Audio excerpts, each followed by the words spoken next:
Out of the Middle East, Iran launching retaliatory strikes in retaliation at a U.S. military base in Qatar. Thank you for joining us for First Coast News at 5:30. I'm Anthony Austin. And I'm Jessica Clark. Tonight, President Trump calling Iran's response, quote, very weak.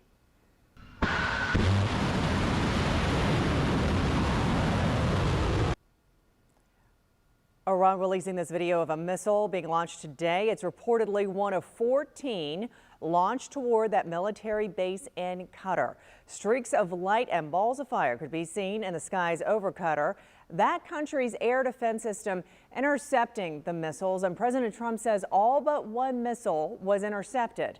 Now, nobody was hurt in the attack. So joining us with the very latest on this conflict between the U.S. and Iran, ABC's Perry Russum reporting from the Washington, D.C. Bureau. Perry? Well, the attack sent President Trump into the Situation Room. He was there with the Secretary of Defense and the chairman of the Joint Chiefs of Staff. Iran said they would respond, and today they did.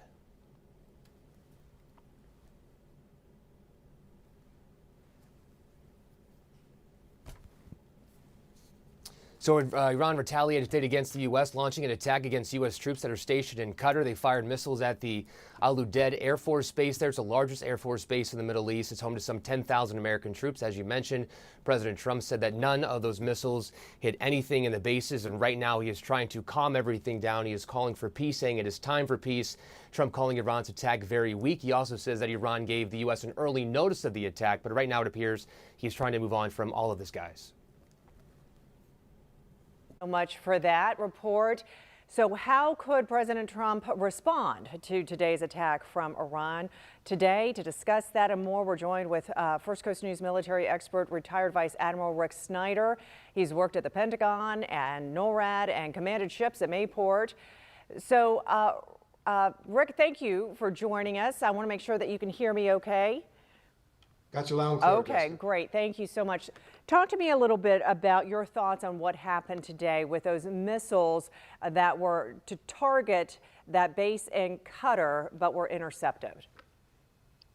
Yeah, as was mentioned, this was clearly a retaliatory strike by Iran. Notably, it was on a Arabian Gulf Arab neighbor.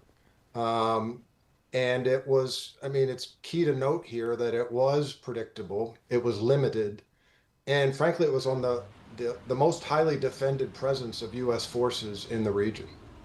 What do you think then happens next? And really, that is this lingering question, right? Because President Trump said before this that if there is any type of retaliation, then the U.S. will address that, and not lightly. So what's next? Well, I think it's really important to note that this was not an escalatory attack by Iran. It was, as I said, very limited. And frankly, Iran had put themselves in a position where they had to do something. The regime there has to maintain their legitimacy with the Iranian people in order to maintain control of the country. So because it was not retaliatory, there's several options here. One, of course, is the U.S. strike again.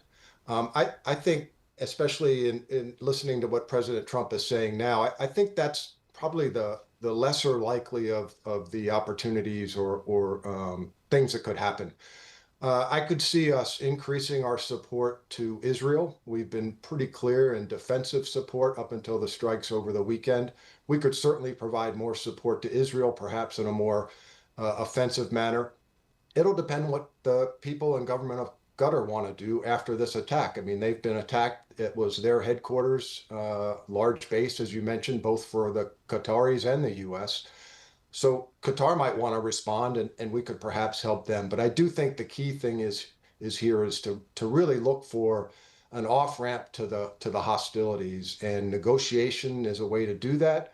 Iran's going to have to understand that they're not going to get the capability to develop a nuclear weapon at the end of those negotiations. And Rick, we're running out of time. It'll be interesting to see what Qatar does too.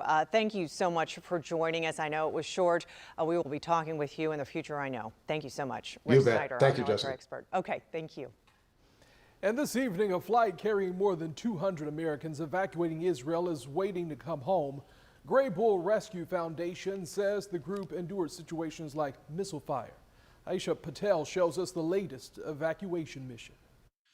We came under a pretty significant missile attack, right in the middle of it. Traveling home through a war zone. The large attack in response to the U.S. attack on the Iranian nuclear facilities, their response happened right in the middle of the operation. Hundreds of people all just trying to stay alive, rushing to bomb shelters. In the operation was our good friend State Senator Jay Collins.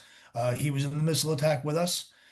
He was in the bomb shelter with us, and he was with the evacuees throughout the whole thing. Currently, one flight is awaiting takeoff from Cyprus to the United States after what nonprofit organization Gray Bull says a successful operation. It started yesterday, got completed today. All the evacuees are wheels down in Cyprus as we speak.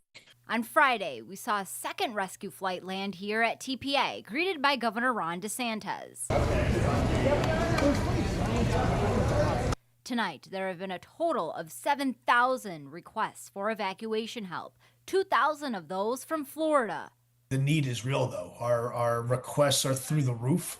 We actually can't keep up. We're going to be engaging with a call center provided by the Florida Department of Emergency Management to help us out a little bit. As we speak, we are in a worldwide caution alert. So what that means is anyone traveling internationally should watch for airspace closures, especially near the Middle East, and prepare for delays and demonstrations around the world. In Tampa, Aisha Patel, First Coast News on your side. And Gray Bull says the flight in Cyprus is under the care of the Florida Department of Emergency Management. Right now, no word on when that flight will arrive in the United States. And First Coast News will continue to follow developments on the U.S.-Iran conflict. To read more on President Donald Trump's response to the strikes from Iran, look for this story right now on the homepage of our website, firstcoastnews.com, and in the First Coast News app.